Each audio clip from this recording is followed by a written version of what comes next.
India गठबंधन टूट गया, इंडिया गठबंधन टूट गया। 214 सांसद थे, 100 सांसद बच गए।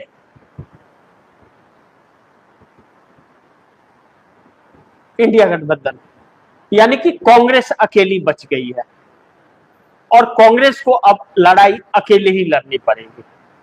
और कांग्रेस में भी ऐसे गद्दार हैं जो हैं तो कांग्रेस में, लेकिन काम भाजपा के लिए करते हैं। यानी कि मोदी एक तरह से अपने मकसद में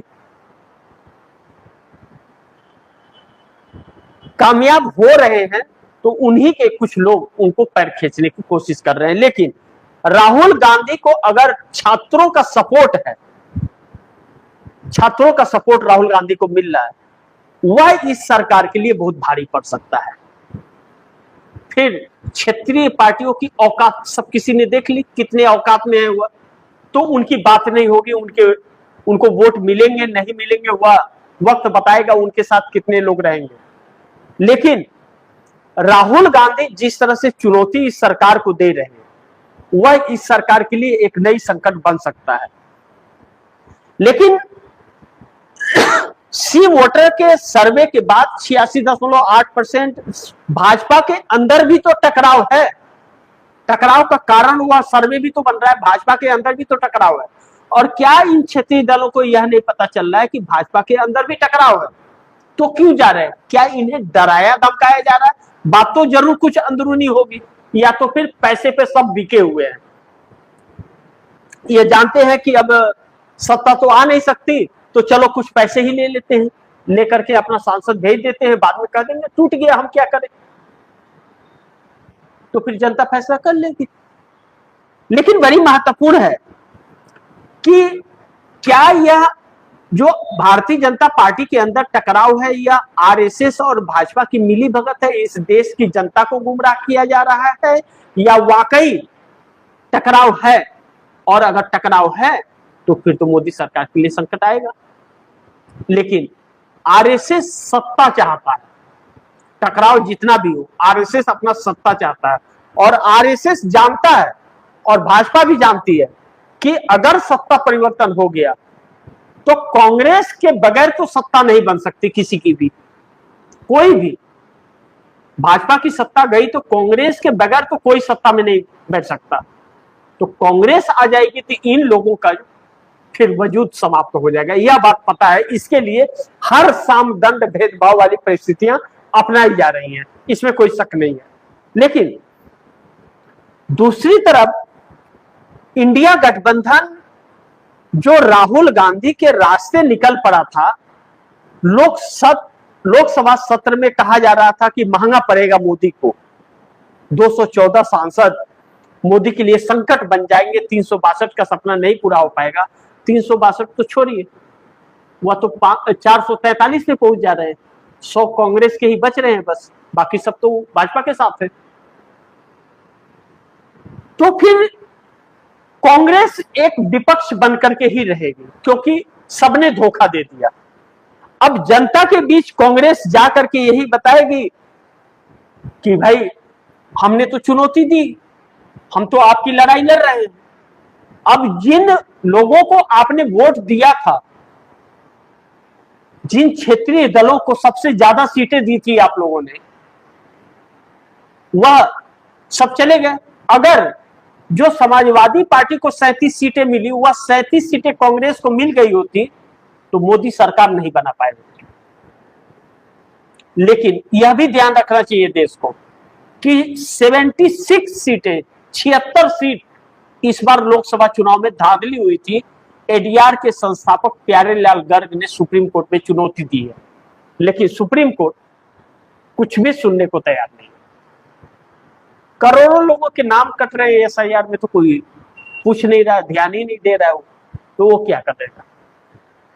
वह सुनेगा? आपकी सवाल ही नहीं उठता कि आपकी सुने।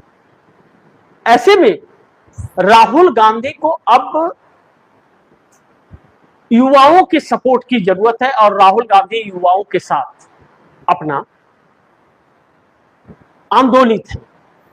अब जब देहरादून में 17 तारीख को अगर नहीं होता है सभा, तो राहुल गांधी के सामने एक ही रास्ता रहेगा, फिर राहुल गांधी को कहीं भी नहीं मिलेगा। पटना में भी नहीं कर पाएंगे अपनी सभा, और इलाहाबाद में भी नहीं कर पाएंगे अगर देहरादून में नहीं हुआ तो फिर राहुल गांधी को सड़कों पर फिर भारत जोड़ो यात्रा के तर्ज पर पूरे देश में निकलना पड़ेगा, और कोई ऑप्शंस राहुल गांधी के पास होगा नहीं, क्योंकि विपक्ष जो है उसके साथ का उम्मीद न करें। अब जनता के सपोर्ट ही राहुल गांधी को इस चुनौती में खड़ा कर सकते हैं, वरना जब जनता ही नहीं चाहेगी और जनता को जो मोदी कर रहे हैं वही पसंद है, तो फिर जो जैसे है वैसे रहे। अब कांग्रेस ने ठेका लेकर थोड़ी बैठी है, कांग्रेस आपकी लड़ाई लड़ रही है, आपके हक की लड़ाई लड़ रही है। जहां पर कांग्रेस की सरकारें हैं आपके लिए काम कर रही है, और आप सपोर्ट न करें तो कांग्रेस क्या करेगी? तब फिर इस जनता के, इस देश के नसीब है कि इस देश की जनता को वही पसंद है जो इनको दरिंदगी दिखाए, इनके साथ में इनका स्कूलों को बंद कर दे, अनपढ़ बनाए, बेरोजगार बनाए, कि जब भूखे रहेंगे तो जो कहेगा मोदी वही सुनेंगे और वही करेंगे। तो इस हालात में देश आकर के खड़ा हो गया है, तो यह एक चिंताजनक है, और लोकतंत्र को एक तरह से पूरी तरह से खत्म कर दिया गया है। इस देश में अघोषित इमरजेंसी लगी हुई है, कोई कुछ बोल नहीं सकता है, कुछ कर नहीं सकता है, सरकार के खिलाफ नहीं बोल सकता। यह सारी चीजें चल रही, तो अब सरकार की तारीफ होगी फिर कि सरकार ने सरकार के इस व्यक्ति ने इस महिला के साथ दरिंदगी की। बजाओ ताली। बच्चों का पेपर लीक हो गया, बजाओ ताली। यही हुआ ना, यही तो पसंद है जनता को, तभी तो बोल रहे तो मोदी कि सब तो हमारे साथ ही है। मैं अच्छा काम नहीं करता तो वह क्यों हमारे साथ आते? शरद पवार क्यों जा रहे हैं, स्टालिन क्यों जा रहे हैं, ममता के लोग क्यों गए, उद्धव ठाकरे के लोग क्यों गए, अखिलेश यादव क्यों चुप हैं? सरकार अच्छा काम कर रही है तभी तो इस देश को रोजगार नहीं मिल रहा है तो ताली बजानी चाहिए। जनता यही चाहती है कि काम न करना पड़े, आराम से घर में बैठे रहेंगे। तो फिर इस देश के भाग फूट गए हैं। अब राहुल गांधी अकेले कितने दिन टिक पाएंगे, इस सरकार का सामना कर पाएंगे? या राहुल गांधी ने जो 8 जून को इंडिया गठबंधन की बैठक में यह कहा कि जनता तो इनके खिलाफ है, जनता विपक्ष को वोट भी कर रही है, लेकिन चुनाव आयोग कंप्रोमाइज है। भारतीय जनता पार्टी के पूर्व वित्त मंत्री यशवंत सिन्हा, जो अटल बिहारी वाजपेयी की सरकार में थे, वह कहते हैं कि सभी चोरों इकट्ठे हो गए।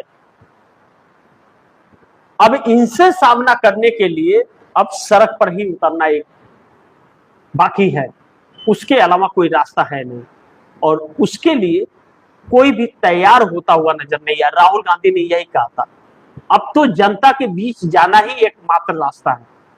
चुनाव लड़ना कोई मतलब नहीं रहा, आप चुनाव जीत ही नहीं सकते, ऐसा सिस्टम बना दिया गया कि आप चुनाव नहीं जीत सकते। तो अब इन समस्याओं के बीच राम मंदिर भी चोरी हो तो कोई बात नहीं, राम मंदिर इन्होंने बनाया, चोरी इन्होंने किया। कह तो रहे कि हिंदू का पैसा हिंदू खा गया तो क्या फर्क पड़ता है? तो राम मंदिर इन्होंने चोरी करने के लिए बनाया था कि आप जाके चढ़ावा चढ़ाइए या अपना घर भरेंगे, भर रहे हैं, आप ताली बजाते रहिए। तो देखना यह होगा कि आगे का रास्ता क्या होता है, लेकिन देश एक बहुत बड़े संकट में है, इस बात से इनकार नहीं कर सकते। बाकी आप दर्शकों की क्या राय है, क्या सुझाव है, कमेंट बॉक्स में जरूर दीजिएगा। इस खबर को ज्यादा से ज्यादा शेयर कीजिएगा, अपने दोस्तों को भी कहिएगा आगे शेयर करें। और आपने अगर टीएफडी इंडिया न्यूज़ 24 को सब्सक्राइब नहीं किया, सब्सक्राइब कर लीजिए, अपने दोस्तों को भी कहिएगा सब्सक्राइब करें।